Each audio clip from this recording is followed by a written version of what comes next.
There are certain people who seem to drain the energy right out of you. You know the ones. The conversation ends and you feel exhausted, disrespected, or manipulated. You've tried being nice, you've tried explaining your side, but nothing seems to work. What if the most powerful response wasn't in your words, but in your silence? In this video, I'm going to reveal 8 specific silent behaviors that will make toxic people secretly fear and respect you. These aren't aggressive tactics, but subtle shifts in your behavior that reclaim your power instantly. By learning these, you signal to others that you are not someone who can be controlled. But what are these silent behaviors, and what is the single most powerful one that works almost every time? Traditional advice tells us to talk it out or set verbal boundaries, but this often fails with difficult personalities because it gives them more material to twist and use against you. This is why we need a different approach, one grounded in psychological self-defense. Remember this contrarian truth. In a toxic dynamic, the person who says the least holds the most power. This video is your new toolkit. By the end, you won't just have a list of tricks, you'll understand the psychology of why they work, making you immune to manipulation. We'll cover 8 behaviors, which I've grouped into 4 powerful strategies for easier learning. And to make sure you can apply this immediately, I'm also going to share a simple framework at the end, an acronym that will make this all click. All right, let's get into the first set of behaviors. This is all about controlling your physical and temporal presence. The first strategy is about taking control of the 2 most fundamental resources in any interaction, time and space. Behavior number 1 is the calculated pause. When a toxic person tries to rush you, interrupt you, or demand an instant answer, you simply pause for 3 to 5 seconds before responding. This brief silence does 3 incredible things. First, it breaks their momentum and derails their attempt to control the conversational pace. Second, it forces them into a state of minor uncertainty, making them wait for you. Third, it gives you time to formulate a calm, deliberate response instead of an emotional reaction. This works because of a psychological concept called the principle of least effort. Manipulators prey on quick, easy targets, and your deliberate pause signals that engaging with you will require more effort than they want to expend. For example, imagine you're in a meeting and a coworker, Mark, interrupts to take credit for your idea. Instead of jumping in, you hold eye contact with him and let a full 3 seconds of silence pass after he's done speaking. Then you calmly turn back to the group and continue your original point, as if his interruption was merely a minor distraction. The power shifts back to you without a single word of conflict. Now let's pair this with behavior number 2, the unflinching gaze. When you're being challenged or put on the spot, maintain calm, direct eye contact without aggression. This is not a staring contest. It's a quiet declaration of your presence and self-assurance. In the animal kingdom and among humans, breaking eye contact is often a sign of submission. By holding your gaze, you subvert the unconscious dominance hierarchy they're trying to establish. I am not intimidated by you, and I am not looking away. Imagine a family member is making an unreasonable demand, expecting you to just agree out of habit. As they speak, you look at them with a calm, steady gaze, not nodding or showing any reaction. When they finish, you combine it with the calculated pause, then deliver your simple one-sentence boundary. This combination is profoundly effective at stopping manipulators in their tracks. Think about the last time someone tried to dominate a conversation with you. Which of these first two behaviors could you have used? Let me know in the comments. Now that you've learned how to control your space, the next step is even more subtle. It's about controlling the flow of information. Toxic people, especially narcissists and gossips, thrive on data. They thrive on your reactions, your emotions, and your secrets. Behavior number 3 is your ultimate defense against this, the gray rock method. Becoming a gray rock means you make yourself as boring and uninteresting as a plain stone. You don't reveal personal information, you don't show emotional reactions, and you don't engage with their drama. Your answers to their probing questions become short, factual, and devoid of emotion. This works because of operant conditions. They are seeking a reward, which is your emotional response. When you consistently refuse to provide that reward, their behavior is no longer reinforced, and they will eventually get bored and go seek stimulation elsewhere. Here's an empowering reframe. Don't see it as being unresponsive. See it as not rewarding bad behavior. Let's say a coworker who loves to stir up drama comes to your desk and says, "Did you hear what happened with the new project? It's a total disaster." Oh, I hadn't heard. They might press on, "Yeah, apparently Sarah messed everything up." You simply reply, "I see," and then turn back to your work. You have given the gossip fire no oxygen, and it dies out. Building on this is behavior number 4, using minimal encouragers. These are short, non-committal phrases like "I see," "okay," or a simple In a normal conversation, these signal that you're listening and encourage the other person to continue. But when used with a manipulator, they have the opposite effect. Because you're not adding any emotion or opinion, you're not giving them anything to hook into. This leverages what's known as the information gap theory against them. They are trying to create a reaction to fill a gap, but you refuse to provide it, which frustrates their pattern.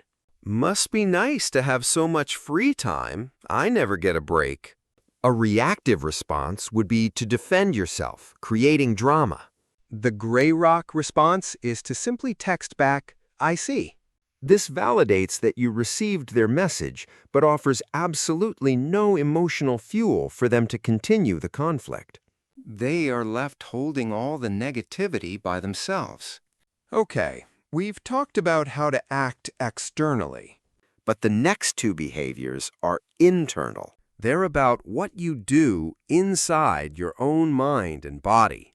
This is where the real power comes from, creating an unshakable foundation of calm. This brings us to behavior number 5, controlled breathing. When you feel attacked or stressed, your sympathetic nervous system kicks in, leading to a fight-or-flight response with shallow breathing and a rapid heart rate. Deliberately slowing down your breath sends a powerful signal back to your brain that you are safe and in control. Simply take a slow inhale for 4 seconds, hold for 4, and exhale for 6. Making the exhale longer is key, as it activates the vagus nerve, which is the command center of your parasympathetic rest and digest system. According to polyvagal theory, this physiological shift makes it nearly impossible to feel panicked. You are biohacking your own nervous system to remain calm under pressure. Imagine someone is trying to provoke you into an argument, raising their voice and making accusations. As they rant, you focus entirely on your slow, rhythmic breathing. Your visible calm becomes a stark and unsettling contrast to their chaos. This brings us to behavior 6, the neutral expression. This is about refusing to mirror their negative emotion. When someone is angry, They expect you to become angry or defensive. When they are panicking, they expect you to absorb their anxiety. This is a phenomenon called emotional contagion. If you consciously maintain a neutral, relaxed facial expression, you refuse to catch their emotion. This creates a bizarre and powerful social dynamic. They are left holding their negative feelings all alone, which often makes them feel self-conscious and de-escalate on their own. Picture your boss giving you unfair criticism in front of others. Instead of frowning, looking hurt, or getting defensive, you maintain a placid, neutral expression, as if you're listening to a weather report. You might nod slightly to show you're hearing them, but you don't absorb the emotional charge. Your calmness communicates that their words don't have the power to destabilize you. I know this sounds hard, especially maintaining a neutral face when you feel like you're being attacked. But remember, this is a skill, not a personality trait. You can learn to do this with practice. The final set of behaviors sends the most powerful message of all. It shows that you are not dependent on their approval, their presence, or their conversation. This is about demonstrating your independence. Behavior number 7 is the slow turn and exit. This is arguably the most powerful tool in your entire arsenal, the ultimate display of quiet control. When a conversation becomes draining, unproductive, or disrespectful, you don't announce you're leaving. You don't make an excuse. You simply stop engaging, deliver one final calm look, and slowly, deliberately turn your body and walk away. The slowness is critical. A quick exit can seem reactive or fearful. A slow exit is pure, unfiltered indifference. It communicates that the interaction is so unimportant it doesn't even warrant a hasty departure. It's the physical embodiment of the phrase, "I'm done here." Picture yourself at a party, stuck listening to a constantly pessimistic guest who complains about everything. You've tried the gray rock method, but they aren't getting the hint. You wait for them to finish a sentence, give a slight, final nod, and then you slowly turn your shoulders, angle your feet, and walk toward another group without looking back. You have just ended the interaction on your terms, with zero conflict. Finally, we have behavior number 8, the body angle shift. This is a less dramatic version of the full exit, perfect for situations you can't easily leave, like a meeting.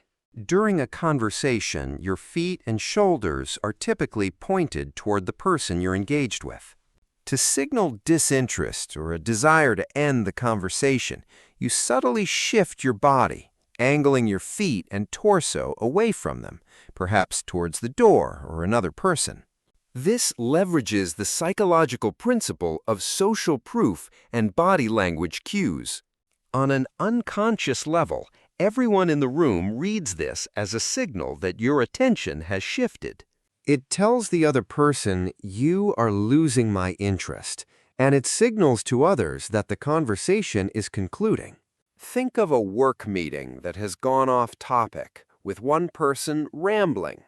You can subtly angle your chair and body towards the meeting chairperson or the whiteboard where the agenda is written. This non-verbally redirects the group's focus and communicates your desire to return to the stated purpose of the meeting without having to interrupt and say, "Let's get back on track." It's a masterful, silent way to steer a social situation. Enough theory. Let's make this practical. So we've covered all 8 behaviors, but knowing them is one thing. How do you actually use them without feeling awkward? The key is to not try to master all of them at once. To make it easy to remember the core principles, use the acronym SILENCE. S for space and time control. I for information control. L for low emotional reaction. E for exit strategy. N for neutral. C for calm physiology. E for eye contact. This isn't just a list. It's a hierarchy of power. Here is your challenge for today. Pick just one of these behaviors. Choose the one that feels the most achievable for you right now. Maybe it's the calculated pause or using I see in a text message. Practice it in a single low-stakes situation within the next 24 hours. Remember this actionable mantra as you do it. My silence is a boundary. My calm is my power. Mastering one will give you the confidence to try another, creating a positive feedback loop of personal power. If you're the kind of person who values emotional intelligence and wants to master these kinds of skills, consider subscribing.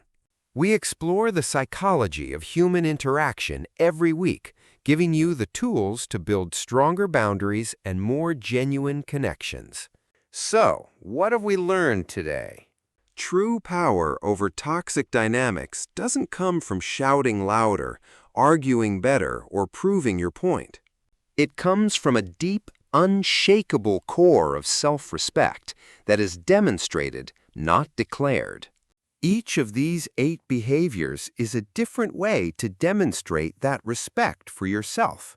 Remember how you felt at the beginning of this video? That feeling of being drained or powerless?